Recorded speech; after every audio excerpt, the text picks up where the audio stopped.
we will go ahead and call to order the Western Riverside County Regional Conservation Authority for the scheduled 12:30 Monday, March 7th, 2022 meeting. And I would like to make a few comments on the conduct of this, and thank you for participating in our remote meeting. We will do our best to facilitate a smooth meeting with public participation. Before we begin, I want to review some guidelines and general instructions for the meeting. Please silence your other communication devices, such as your cell or desk phone. This will ensure that we are not hearing any feedback or causing interruption during the meeting. After each agenda item, the chair will announce public comment. For those on Zoom, if you would like to make public comment on the Zoom screen, please click on the raise hand button. If you are using Zoom on your smartphone, tap your screen, look for the more option, and then the raise hand button on the screen.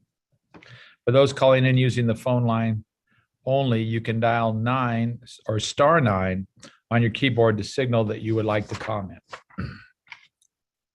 With that, we will keep most of our microphones muted unless called on. So that'll keep it so we keep orderly too. Thank you. Now can we have roll call, please, Lisa? Yes, thank you. District 1? District 1 here. District 2? Here. District 3? Here. District 4? District 5? I'm here. Banning? Here. Beaumont? Here. Calamasa? Here. Canyon Lake? Corona? Here. Eastvale? Present. Hemet? Here. Caropa Valley? Here. Lake Elsinore? Menifee? Here. Moreno Valley? Here. Marietta? Here. Norco? Here. Paris? Here. Riverside? Here. San Jacinto? Whoops. Here. Temecula? Good afternoon. Wildemar?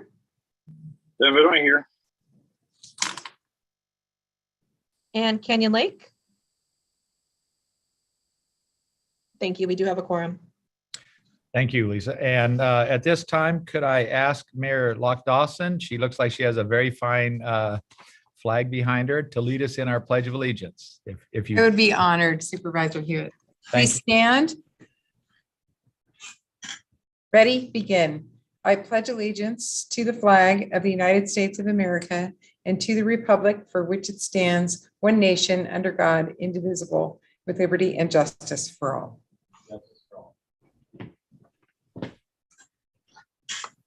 Thank you, Patricia. And we will now move on to public comments. Are there any public comments on items that are not on the agenda at this time? Under the brown, we do have some? Okay. And yes, I don't have a hand on my computer anymore. Okay, Ms. Nash, I'll tell you, you have 3 minutes, and go ahead and let her go. My name is Susan Nash. I'm president and attorney for Friends of the Northern San Jacinto Valley. I'm requesting that the current fee credit policy be amended, that the issue of amendments be placed on the next executive committee agenda for March 16th. The adopting or amendments of all RCA policies, like the fee credit policy, are CEQA projects, because the EIR for the MSHCP is only a program EIR. All subsequent actions, such as policies, require a CEQA document and public notice, and to be on the public, not closed session agenda. At the February 7th meeting, the subject of the fee credit policy was commented on by various persons and organizations, but appears to have disappeared. The fee credit policy as it stands today is in direct conflict with MSHCP 6.1.1 in numerous ways, because it imposes numerous restrictions on the use of fee credits as an incentive in acquiring MSHCP reserve lands, which are not included in section 6.1.1. The end result is that rather than fulfilling the broad goal of acquiring large tracts of land and linkages to complete the 153,000 acres for the complete reserve system, the acquisitions consist mainly of small on-site parcels.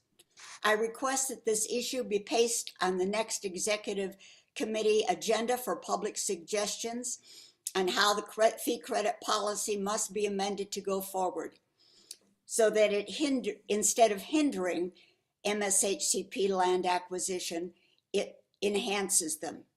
I also request that this issue be referred forward to the agenda for the advisory committee, which I am informed will be held on March 31st. The results of these discussions should then be placed as an action item on the next board meeting for April 5th. The very viability of the MSHCP take permit rests on the acquisition of these 153,000 acres of reserve land in the next few years. That can only be accomplished if the RCA looks to off-site as well as on-site land acquisitions in fee credit incentives. Thank you. Thank you, Ms. Nash. And I believe, just as a correction, I believe you're talking about the stakeholders meeting coming up at the end of the month. Well, it says stakeholders, but on your website, they call it the advisory committee, and that's what Dan Silver called it. So I'm a little confused. Okay, so just, I think we're getting that, and that is the same, isn't it, Ann? This is just informational stuff. We're not, discussing. Yeah. Sure. There is a stakeholder committee meeting on March 31st. Okay, so yeah, just, thank you. Thank you for comments. Thank Okay, you. are there any other public comments at this time, Lisa? We didn't receive any other written comments other than those from Ms. Nash, and I don't see any other hands raised. Okay, all right, thank you. Then if we can go on to additions and revisions, are there any additions or revisions that any commissioner would like to make at this time? I'm not seeing any hands raised. San Jacinto will move it. Okay, so we have a motion from San Jacinto. Do we have a second on passing the agenda? Second from Banning. And we have a second from Banning. Can we have a roll call, please? I'm sorry, is this for additions and revisions? Oh, this is actually for the agenda, I believe, right? We don't require a vote for moving Okay. forward with the agenda as presented. Okay, sorry. That's okay. Okay, so we have an extra motion and second if we need to use it later on in the meeting. Is there any, okay, so now we'll move on to the consent calendar. And if, are there any commissioners that would like to pull any items between 6A and 6H? Or otherwise, I would entertain that motion. I would like to pull 6H Okay. 6H. and approve the rest of the consent calendar. Okay, so you're making that motion? Yes. Okay, so Menifee makes the motion for 6A through 6G. Is there a second? Harupa Valley second. We have a second from Hoopa Valley. Could we have a roll call vote at this time? District 1, Yes. District 2? District 2? Yes, I'm trying to convert over my laptop, so you're still on my phone. Thank you. Thank you. District 3? Yes. District 5? Yes. Banning? Yes. Beaumont? Yes. Calamasa? Yes. Canyon Lake? Corona? Yes. Eastvale? Aye. Emmett? Yes. Harupa Valley? Yes. Menifee? Yes. Moreno Valley? Marietta? Yes. Norco? Yes. Harris? Yes. Riverside? Aye. San Jacinto? Yes. Temecula? Aye. Wildemar? Aye. Thank you. The consent calendar, with the exception of 6H, passes. Thank you. And now we will go to 6H and Commissioner Sobek, go ahead. Yeah, I just, reading over this report by the consultants, again, just always see the monitoring that they do and the work that they do out in the field, and how they're preserving the lands. And I just wanted to bring attention to it. It was just a thorough report, very informative. And I just wanted to thank our consultants for this report. I know that they work closely with Tricia Campbell, and it just looks like it's just a real positive thing that they do for the RCA. So that was all. I just wanted to bring attention to it and just thank our consultants for the work that they're doing. So if there's no other comments, I'll go ahead and approve this item. Thank you. We have, and obviously there's no comments from Trish on that. I'll add this, even a blackboard needs a blackboard monitor. And we have quite a few acres of quite a few land that needs to be not only monitored and everything else, but sometimes we take it for granted. So nice comment. Thank you. So we have a motion from Commissioner Sobek from Menifee. Do we have a second on 6H? Sandy Sentinel, second. Okay, so we have Sandra Seno second. Let's go ahead and have a roll call vote. District 1, Yes. District 2, Yes. District 3, Yes. District 5, Yes. Banning, Yes. Beaumont, Yes. Calamasa, Yes. Corona, Yes. Eastvale, Aye. Hemet, Yes. Harupa Valley, Yes. Menifee, Yes. Moreno Valley, Yes. Marietta, Yes. Norco, Yes. Harris, Yes. Riverside, Aye. San Jacinto, Yes. Temecula, Aye. Wildemar. Aye. Thank you. 6H passes. Thank you. And moving on to item number 7, do we have anyone that wishes to speak on 7 before we get a report? We did not receive any written comments, and I am not seeing any hands raised. Okay, so it's in your box now, Tyler, if you've got something to tell us. Of course, great, thank you. Good afternoon, Chair and board members. Today I'll be providing you with a brief update regarding Legislative Affairs staff's state and federal advocacy. Each year, the California Habitat Conservation Planning Coalition coordinates an advocacy trip to Sacramento for coalition members to educate decision makers about HCPs and NCCPs and advocate for increased funding. As a part of our legislative strategy, informed by the platform, as well as guidance from the board, last week RCA staff participated in a series of virtual meetings coordinated by the coalition with agency representatives, legislators, and their staff based in Sacramento. The coalition coordinated 27 meetings altogether, 16 of which RCA staff either participated in or led. In addition to advocating for increased funding for the Wildlife Conservation Board for land acquisition programs in order to implement the state's 30 by 30 and climate action goals in each of these meetings, the coalition has taken RCA's lead in promoting HCPs and NCCPs as tools to sustainably streamline development, specifically for housing. Legislators have taken an interest in this nexus as they endeavor to address the state's housing shortage while pursuing climate action goals. And to be clear, the coalition would not have taken this strategy without our urging. Indeed, this approach expands outreach and messaging while increasing legislative interest in the many benefits that HCPs and NCCPs provide. Thanks to the virtual advocacy trip, RCA received great news from California Department of Fish and Wildlife Director Chuck Bonham and gained critical insights from others that will inform our pursuit of different funding sources. First, the good news. In our meeting with Director Bonham, he informed us that CDFW has resolved the delayed implementation of the fiscal year 2022 Local Assistance Grant, or LAG grant, and will expeditiously fund the awards, including RCAs, while extending the performance period to 3 years. Additionally, staff gained insights regarding our advocacy for increased funding to WCB, as well as our exploration of funding opportunities tied to housing and climate policy. Assembly Speaker Anthony Brandon's staff affirmed our shared belief that increased funding to WCB is an evident path to successfully implementing 30 by 30.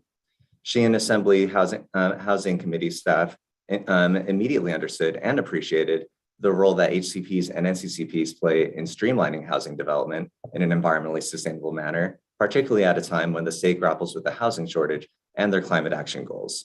So our advocacy is on the right track.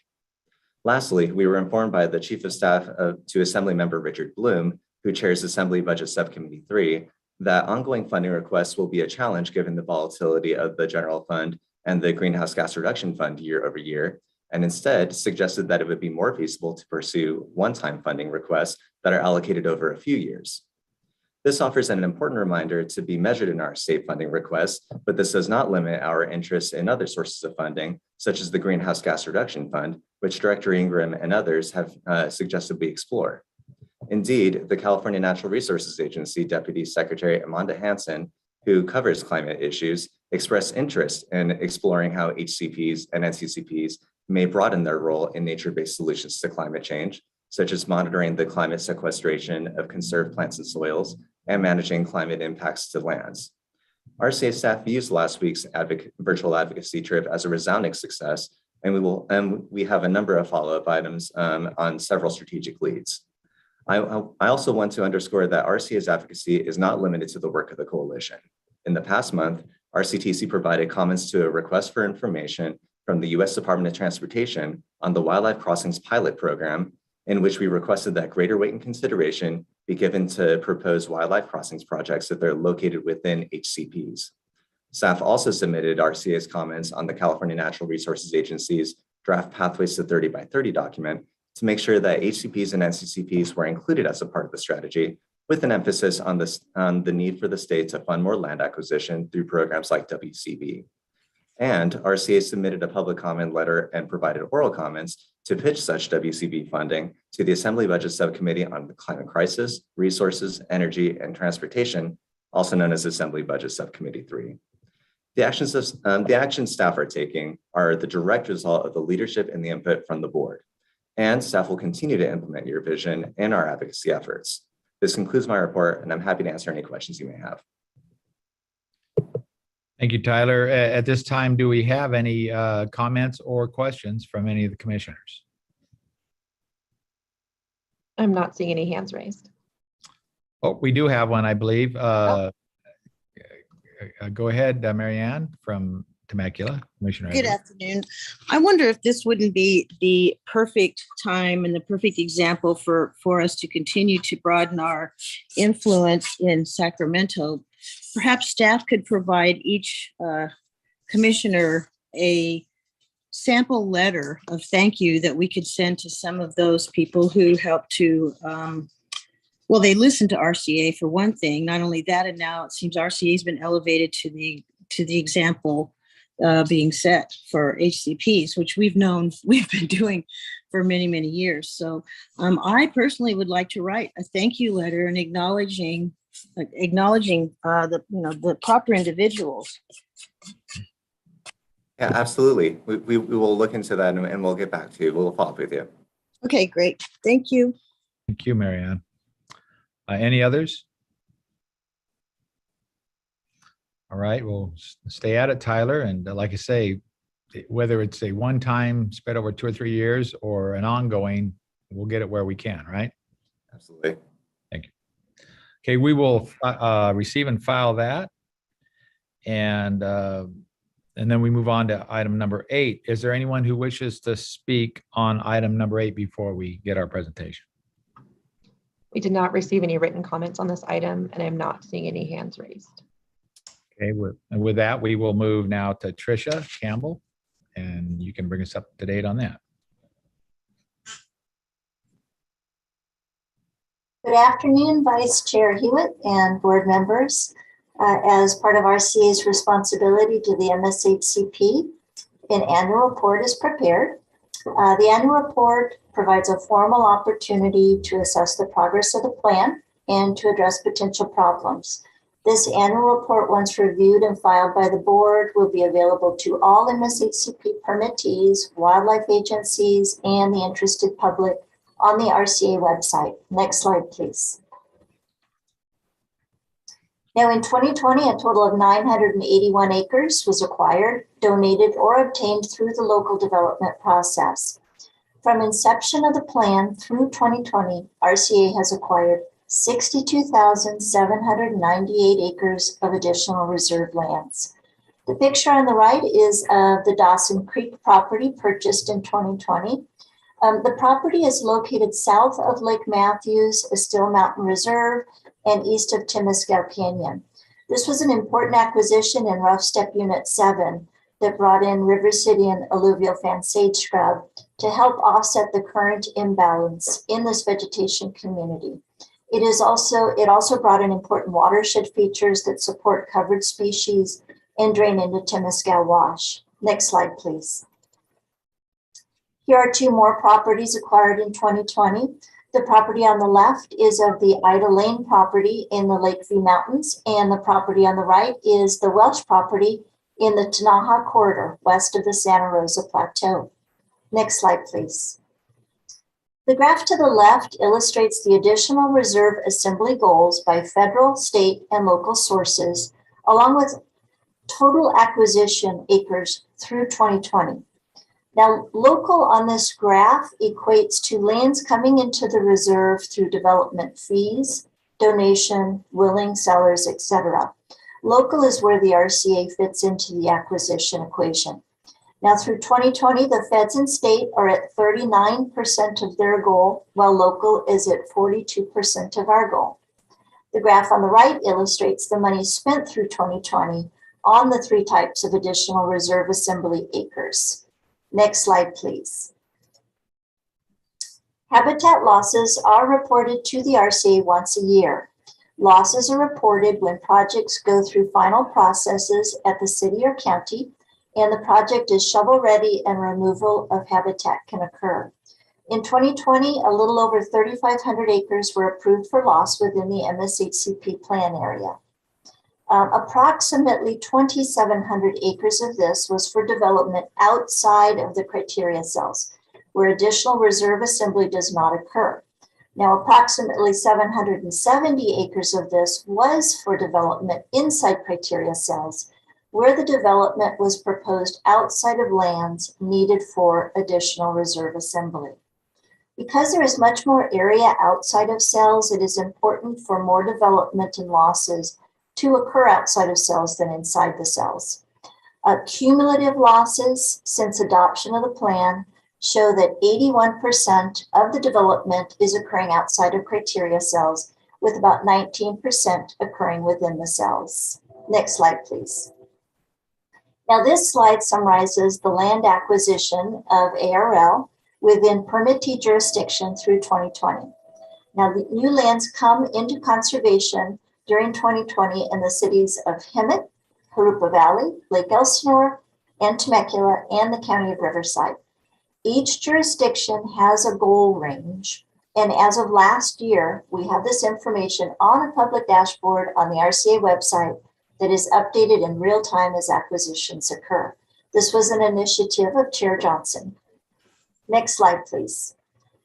Losses and gains are evaluated through what the MSHCP calls the rough step analysis. The plan area is split into 9 rough step units. The RCA takes the acquisitions and the losses data provided by each permittee, the city or county, annually and runs it through the rough step formula. Next slide, please. The analysis shows that at the end of 2020, we are out of rough step in 4 units. Now, rough step units 3 and 7, we have too much loss in River City and alluvial fan sage scrub habitat, a very rare habitat type within the plan. Rough step unit 5 in riparian scrub, forest woodland, and in rough step unit 8 in grasslands. Next slide, please. So being out of rough step does call for action. For rough step unit 3, we continue to look for willing sellers who own lands that support the River City and alluvial fan sage scrub, what we call RAFs. For rough step unit 5, we are in escrow on a property that supports a little over half an acre of riparian scrub, and we continue to look for other willing sellers of properties with this vegetation community to get back into rough step. For rough step unit 7, we are working with several entities on acquiring 24.5 acres of RAFs, which would actually put us back into rough step. To get to this point, there has been a tremendous amount of work from our right-of-way team, and we're very grateful to the team. For rough step unit 8 grasslands, we've been out of step since inception of the plan. However, the RCA is currently working with several property owners, and if we are able to acquire these lands, then they would bring in a little over 59 acres of grassland, and this would be significant progress. Next slide, please. So another large part of the MSHCP compliance is to manage the additional reserve lands. With a staff of 10, reserve managers manage over 43,000 acres, with 42,360 acres being RCA-owned lands. So the RCA does not manage all reserve lands. Management is occurring by the feds and state, as well as a suite of long-term management entities like the Resource Conservation Districts, Rivers and Lands Conservancy, Center of Natural Lands Management, etc. So RCA reserve managers continue to focus on fire abatement and property protection and security, perform initial site inspections of every parcel during acquisition, remove invasive non-native species and restore natural habitats, coordinate with other reserve managers that oversee non-RCA lands, and we perform long-term management of 15 Clean Water Act, Endangered Species Act properties. Next slide, please. This slide shows a few of the activities performed by our management team in 2020. Going clockwise, picture 1 is of our KB San Jacinto River donation property. Our rangers were able to persuade these riders to leave the property. Picture 2 is of nearly 100 gallons of illegally discarded used motor oil removed from our Kissling Enterprises property. Picture 3 is of a large homeless encampment that was removed from our Oak Valley Partners property. Picture 4 is of a land management staff completing an access closure on our Palmeretta donation property. Picture 5 is of a mountain bike bridge illegally being constructed on our Cornerstone property and removed just prior to its completion. And finally, picture 6 is of debris removal from an illegal marijuana grow on our Agua Tibia property. Next slide, please. This slide is of 2 habitat enhancement actions taken by the management team in 2020. An eradication program for an invasive plant known as stinknut began on our alkali playa properties, including the Carlsbad property, which is the slide on the left, and our Say property, the slide on the right. The Say property slide is showing post-treatment. The dark vegetation you see is dead stinknut. The progress is slow, but it is working. Also during 2020, we worked in collaboration with the San Diego Zoo Conservation Group on a translocation project that moved the very rare San Bernardino kangaroo rat, not to be confused with Stevens kangaroo rat, from sites proposed for development in San Bernardino County to our very own San Jacinto River Ranchos Meadows at Lone Cone property. The upper photo shows the management team preparing the site for the kangaroo rats, and then the lower photo is of a San Bernardino kangaroo rat ready for release at our property. Some of the animals were fitted with telemetry collars and movements were tracked to study how successful the translocation efforts were. It was met with mixed results, but overall it has been successful. Some stayed, some moved into other lands, and a few were eaten by predators like owls. Next slide, please. The RCA contracts with the Santa Ana Watershed Association to perform the monitoring program. With a staff of 15, the program monitors 146 species throughout the MSHCP reserve system. That includes both PQP and ARL lands. In 2020, activities included focused monitoring for American bitter, burrowing owl, Leesfell's vireo, mountain plover, white-tailed kite, which is shown here in the upper left, northern harrier, and even a winter raptor survey for ferruginous hawk, merlin, and prairie falcon. These 3 species only occur in our area during migration in winter. Kino checker spot and Delhi Sands flower-loving fly surveys were conducted, and these 2 species are surveyed every year, with a photograph of the fly in the lower left. Rare plant surveys, including a focus study on Brand's Phacelia, shown on the lower right, a species of plant that only occurs in one location in the MSHCP reserve, and that is on county parks properties along the San Jacinto River. The monitor team is working with researchers in San Diego County on the ecological needs of this species. Next slide, please. The monitoring program also performs monitoring of the Clinton Keith Road overcrossing that was built in support of the Clinton Keith Road realignment project. Completion of the overcrossing was in fall of 2018. Now, the purpose of the overcrossing was to support movement of Keno checker spot butterfly, as well as providing movement habitat across the roadway by the threatened coastal California gnatcatcher, a small bird that does not migrate from the area and instead is a low-flying species that lives in sage scrub. There are also many other species that have been confirmed using the overcrossing, including several species of butterfly, bobcat, coyote, black-tailed jackrabbit, Audubon's cottontail, California ground squirrel, possum, domestic dog, kangaroo rats, and 5 species of birds. 2020 marks our second year of monitoring that is to go for a total of 5 years. The monitoring is supported by the Riverside County Transportation Department. Next slide, please. So what were our major actions taken in 2020 and have occurred up through 2020? Well, 981 acres of additional reserve lands were acquired within the calendar year. 62,798 acres of additional reserve lands acquired through 2020. Through 2020, a total of 13,842 acres are currently designated as future conservation dedications that will occur from development. And the RCA processed 32 JPRs from permittees in 2020. Next slide, please. This item is for the Board of Directors to receive and file the Western Riverside County Multiple Species Habitat Conservation Plan 2020 Annual Report. Any questions? I am happy to take them. Thank you. Thank you so much, Tricia. And I do believe we have another question here from Mary Ann. Go ahead.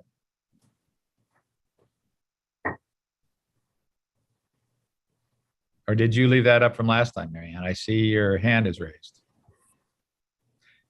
And at this time, if there's any other, okay, we have one from our commissioner from Beaumont. Go ahead. Yes, thank you, Chair. Yeah, Tricia, excellent PowerPoint. I really appreciate that. I was wondering if by chance I can get a copy. I think our council would love to see this, and I'd like to present it to them. And it's really concise, and it has all the noted info that they're going to need. So I'd really like to have a copy of that if possible, and dazzle them with our goals and progress. So I'd appreciate that. Absolutely, thank you. I'm sorry, Mr. Chairman, I managed to unmute my phone now. So to Mary Ann, I do have a question. Go ahead, Mary Ann. You mentioned domestic dog. Could you explain domestic dog, please? It's a formal term, but that is what the species is formally called, is domestic dog. It's people's dogs. Okay. I'm glad. That's what I thought a domestic dog was, but I thought maybe people had developed a secret while I was out for a couple of years. So thank you very much. Okay. So something that people don't realize is that dogs are actually wolves. And so, there are formal names given to species so people know what they're talking about. And so that's why domestic was added to dog. Understood. Okay, thank you. Yeah, I believe Chairman, Anthony's got his hand up, sir. Okay, go ahead, Anthony. It's yeah. I was just gonna second the request. If you could send that presentation out to possibly everybody, that there actually is a ton of good information in there that I'd like to share as well. So I'd appreciate it if you'd send a copy out. Absolutely. Are there any more comments? I will add that, since I am a biologist myself, I believe it's Canis domesticus is what we're talking about.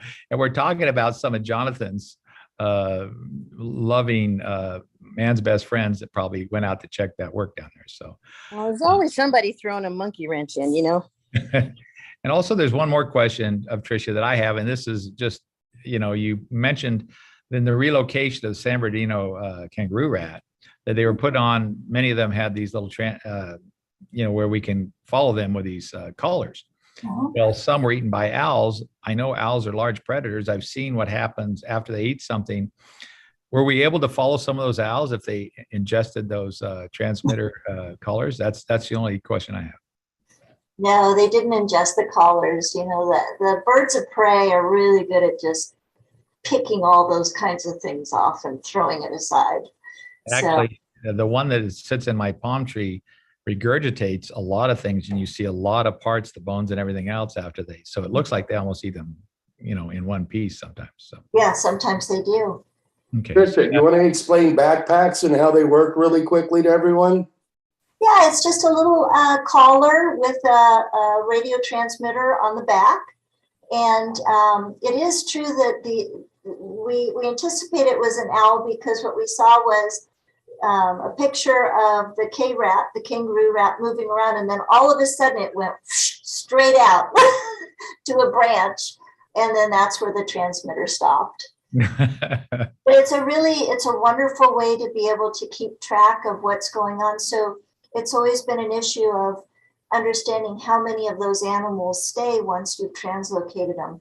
And we actually had pretty good results. They don't last for a long time because the battery power isn't strong. It's a very small transmitter on a small animal, but they provide a wealth of information.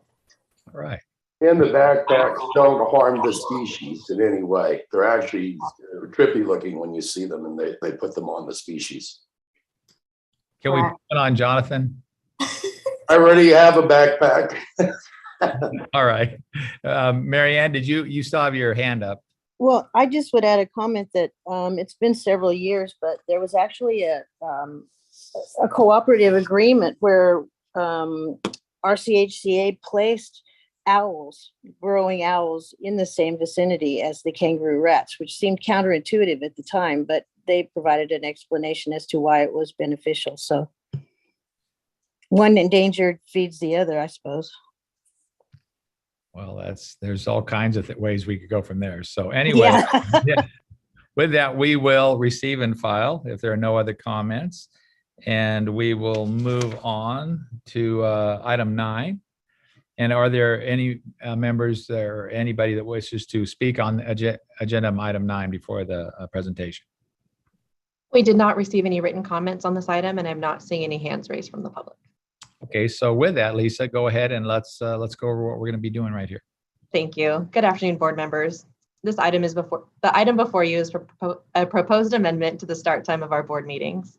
Out of consideration for board members who serve on multiple boards that meet on the same day, staff was asked to bring forth an item for the board to consider changing the start time from 12:30 p.m. to 12 noon. Attached to the staff report is an amended meeting calendar changing the start time. A yes vote on this item will result in the start time changing to noon. That concludes my report. Thank you. So at this time, I think this is a fairly simple, straightforward proposal.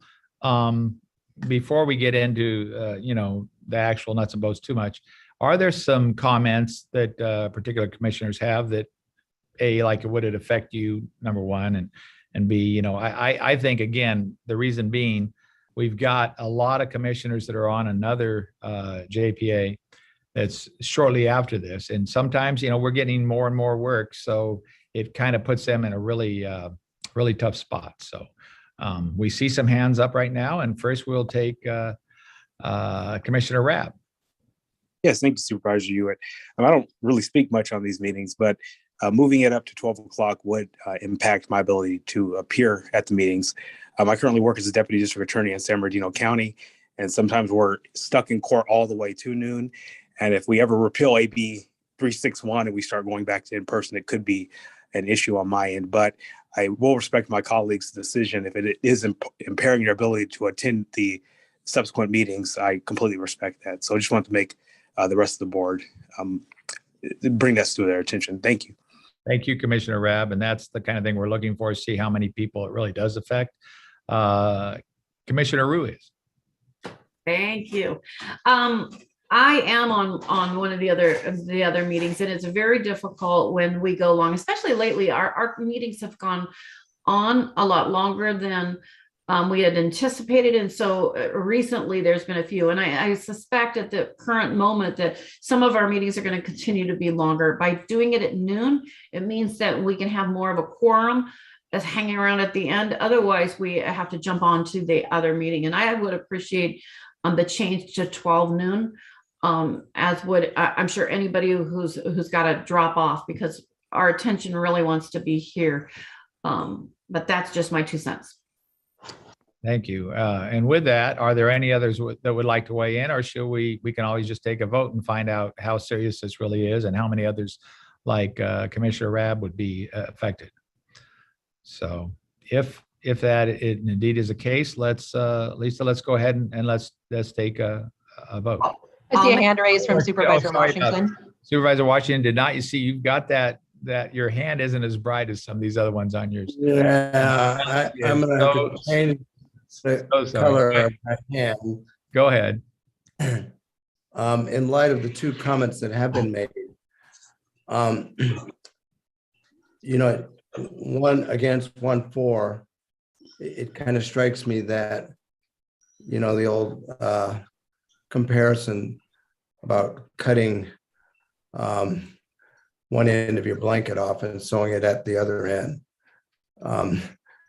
We're probably going to find that we lose some people on the front end of the meeting to gain some people on the back end of the meeting. I don't know where I stand on this, but I'm not sure that we're solving our problem, really.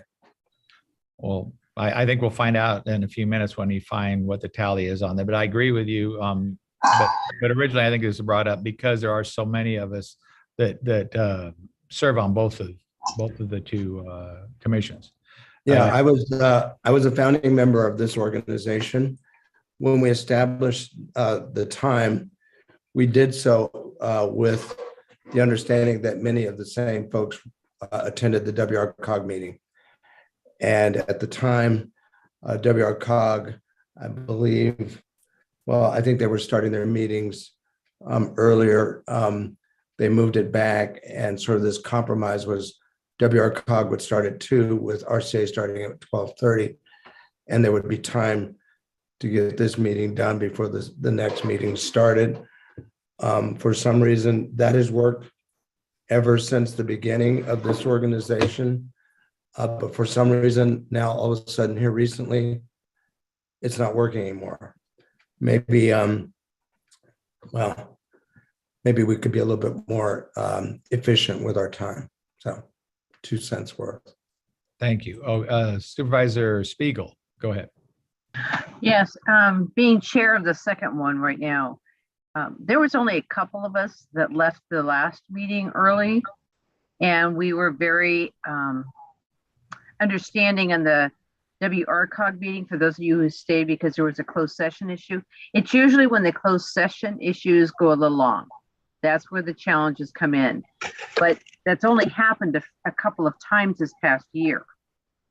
I'm more concerned that for people who are on both boards, that extra half hour to grab lunch on your way to this, one board meeting, I don't know if that's going to come into jeopardy for many of those, because you're talking about a meeting starting at noon, the next meeting at 2, and if people can't grab lunch, and you've already heard from one person that their job interferes with the change and they may not be able to attend. Before we make a dramatic change such as that, I know it's only half an hour. I just want to make sure we think, make sure we're not, as Supervisor Washington said, doing more damage by changing it. So I think we really need to have a little discussion and maybe even a poll so that everybody has input, because I don't know if we have time for today, or we're going to go over like we're talking about not going over. Okay, thank you. Okay, and Commissioner Martinez, go ahead. Yeah, thank you, Chair. So I think we have to remember that we should probably look at it as if we're going back in person, because most likely that will occur soon. So people that are coming from more distant, the half hour might be to our advantage to keep it at 12:30. And I do believe we have the same chambers, correct, for WRCOG after us. Mm-hmm. So that also brings up a point. If we start to move over, we have another meeting coming in right after us. So, sometimes if it stays over, we might delay that meeting for them because we won't have the ability just to pop over to another meeting because the meeting's there. So just those things to remember. I am personally rather stay at 12:30, but I just wanted to throw those out to think about during our discussion. So thank you. Thank you. Supervisor Jeffries. Thank you, Mr. Chair. I don't really have a dog in this fight. It doesn't matter to me one way or the other. It's just if we want to be a little bit more concise with our meetings, perhaps we need to just become a little bit more efficient in running our meetings and taking items off the agenda that don't require action that then jeopardize our ability to have closed sessions at the end because members are jumping off. Or we're in conflict with another meeting. This is sort of, I hate to say it, but this is sort of self-inflicted wounds that we're doing here to ourselves. We're causing our meetings to go long by virtue of taking up items that don't require votes. Species of the month. Is that worth losing members over in closed session? Or should we be doing closed session first and then doing species of the month at the end of the meeting if we have time? Those are the kind of agenda management issues we should be doing before we start losing members by changing the times, start times of the meetings. But that's just my 2 cents worth. Thank you. Commissioner Sobek. Thank you, Vice Chair Jeff Hewitt. Sorry, I almost said the wrong one. Just real quick, I know this is a new item and it was suggested to be put on this agenda. I would like to make a proposal that we kind of monitor this. The commissioners have already been chosen to represent each city and jurisdiction, and maybe we could just monitor it and bring this back at a further date as we monitor it over the next several months. So, or even to the end of the year after the new election period, so that when people make a commitment, knowing the time that they're going to be in this meeting, like I don't remember who it was that said he has to come from San Bernardino. He's already made a commitment to be here. It would be difficult to change it in the middle. So maybe just monitor it and then bring it back several months to see the outcome. Is that a substitute motion? Yeah, I think that after all the comments I've heard, I think we should just take our time on this a little bit and monitor. So I'd like to make a substitute motion for that. I'll second. Was there an initial motion? Oh, okay. So, well, there's an issue on the, so she's making a motion right now that you're correct, Supervisor Washington. There hasn't been a motion. This item was on to either make a motion and then vote on it, but that's fine. If Well, one more point of clarity then, Mr. Chairman. The item is if staff's recommending something, we would just be either voting to accept or deny. Exactly. So if her motion is to deny staff's recommendation for the time being, maybe she can clarify that a little bit. Thank you. Thank you, Supervisor Washington. So at this point, I would like to make a motion that we deny this staff recommendation today. Temecula second. Okay, so we have a motion and a second. Any other discussion on this before we go to a vote? All right, Lisa, go ahead and take a roll call vote. Okay, and I just want to clarify that the motion is to deny. So a yes vote will not change the start time. Good, okay. District 1. Yes. District 2. Yes. District 3. Thank you for clarifying that, Lisa. I'm a yes. District 5. Yes. Banning. Yes. Beaumont. Yes. Calamasa. Yes. Corona. Yes. Eastvale. Aye. Hemet. Yes. Harupa Valley. Yes. Menifee. Yes. Moreno Valley. Marietta. Yes. Norco. Yes. Harris. Yes. Riverside. Aye. San Jacinto. Yes. Temecula. Aye. Wildemar. Aye. Thank you. So staff's recommendation is denied and the start time will remain at 12:30.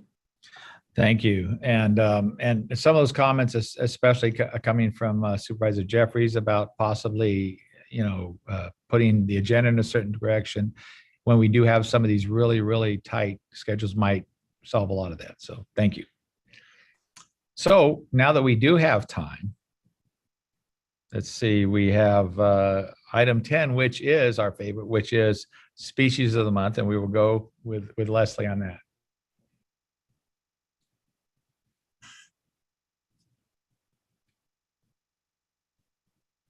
Good afternoon, Vice Chair Hewitt, board members, and the public. Look, up in the sky, it's Superman, it's a plane, it's a bird. Today's species of the month will be on the white-tailed kite, an MHACP covered species. Next slide, please. White-tailed kites are a small to medium-sized raptor weighing up to almost 13 ounces. They have a long forked tail and a wingspan of up to 43 inches. They are generally pale gray and white with black shoulders. Juveniles have a cinnamon wash on their breast and crown. While in the air, they will turn into the wind and flap their wings, allowing them to hover in place while scanning the ground. This is a skill, and not just any bird can wing it. Next slide, please. White-tailed kites are permanent residents in much of California and can occur in areas from the coast to the arid regions of Southern California. In Western Riverside County, kites have been detected in multiple core areas, which we will discuss in the objective slide. Kites can also breed in Oregon, Washington, Texas, and Florida. Next slide, please. Within Western Riverside County, white-tailed kites utilize a variety of habitats. To highlight some suitable habitat, foraging habitat includes grasslands, vernal pools, river Sidian alluvial fan sage scrub, and chaparral. Breeding habitat includes riparian scrub and other woodland and forest habitats where they place their nests in trees or tall shrubs. Next slide, please.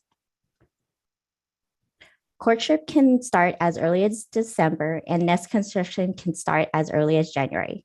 Egg laying in Southern California may begin in early February. Clutches typically contain 3 to 5 eggs, with the female being the sole incubator during the incubation period of 30 to 32 days. Young fledge 4 to 5 weeks later, meaning they leave the nest. This slide shows 5 youngsters that recently left the nest, but are sticking close to home. Young kites remain dependent on their parents for 2 to 3 months after fledging. Finally, adult kites may attempt a second brood, a second nest attempt, sometimes before the young from the first nest are independent, but are not too much of a burden. Next slide, please. The white-tailed kite has 5 MHACP species objectives. The first objective is to include within the MHACP conservation area at least 19,880 acres of suitable breeding habitat. To date, we have conserved over 15,000 acres. The next objective is to include at least 10 core breeding areas, including areas such as the Santa Ana River, Temescal Wash, Temecula Creek, and Mystic Lake, just to highlight a few. Objective number 3 is to include at least 281,890 acres of suitable foraging habitat. To date, over 156,000 acres have been conserved. The last raptor survey was conducted in 2020. White-tailed kites were detected in 4 core areas in 2020 for a total of 6 core areas since 2018. No additional core areas had kite detections in 2021. Next slide, please.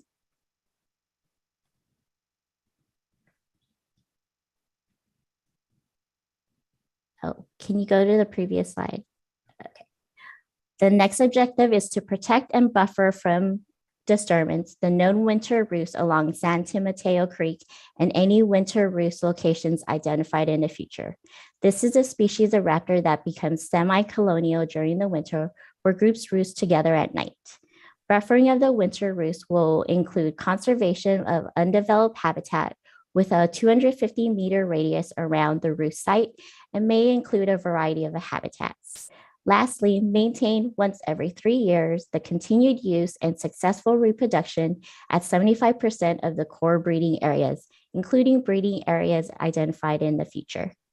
Successful reproduction is defined as a nest which fledged at least one known young. Most recent surveys through 2021 found white-tailed kites successfully nesting in two core areas, Lake Paris Mystic Lake and Lake Skinner Diamond Valley Lake. This resulted in successful reproduction at 20% of the core breeding areas. The biological monitoring program continues to try and confirm successful breeding of this species in the other 8 core areas. Next slide, please. Thank you for listening to my presentation. I hope my puns weren't too awkward. I'm happy to answer any questions. Thank you, Leslie. Those are some good dad jokes too. They're also mom jokes. Well, okay, parent jokes. Are there any questions as to the this raptor, this white-tailed kite?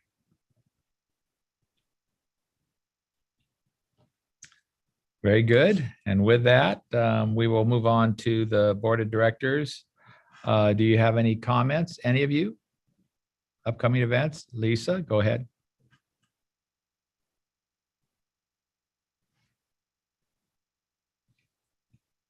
Sorry, just gonna be sensitive on our time. Thank you. I also belong to the RCHCA, and we got some really great news, and I didn't know how that affected the RCA with the Stevens kangaroo rat being a keystone species that was recently downlisted.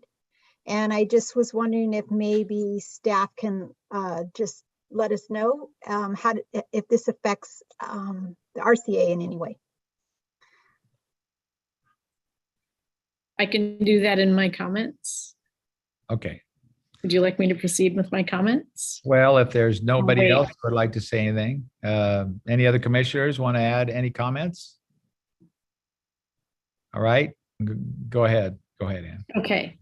Okay, well, great. Thank you for the question on the Stevens kangaroo rat. So from our perspective, we think this is good news, and it's basically a demonstration that conservation and preservation of habitat works in helping to protect species. So the downgrade in the listing of the Stevens kangaroo rat, we see it as a good thing and an important evidence that conservation works. So it doesn't have any impact on what we're doing with the MSHCP. But we do think it's exciting and important news. So the one thing I would just ask, as being a board member on both of the boards, is that maybe we can share with some of these other jurisdictions the press release to make sure that they all have received it, because it is really, really good news for all of Riverside County. So that would just be something I would ask. Thank you.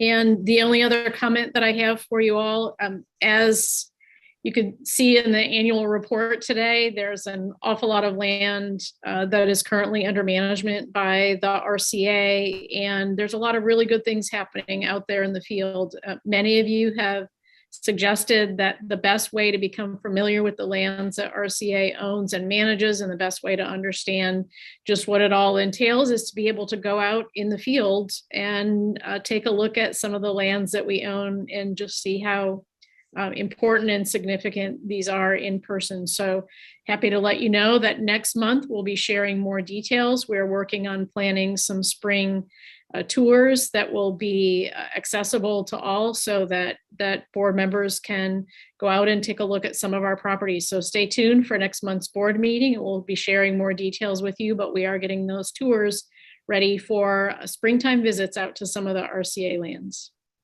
That completes my report. Thank you. Thank you, Ann. And at this time, unless there's any opposition, we will adjourn to our next meeting on Monday, April 4th, 2022. All of you have a good time, and I'll see some of you in a little bit with WRCOG.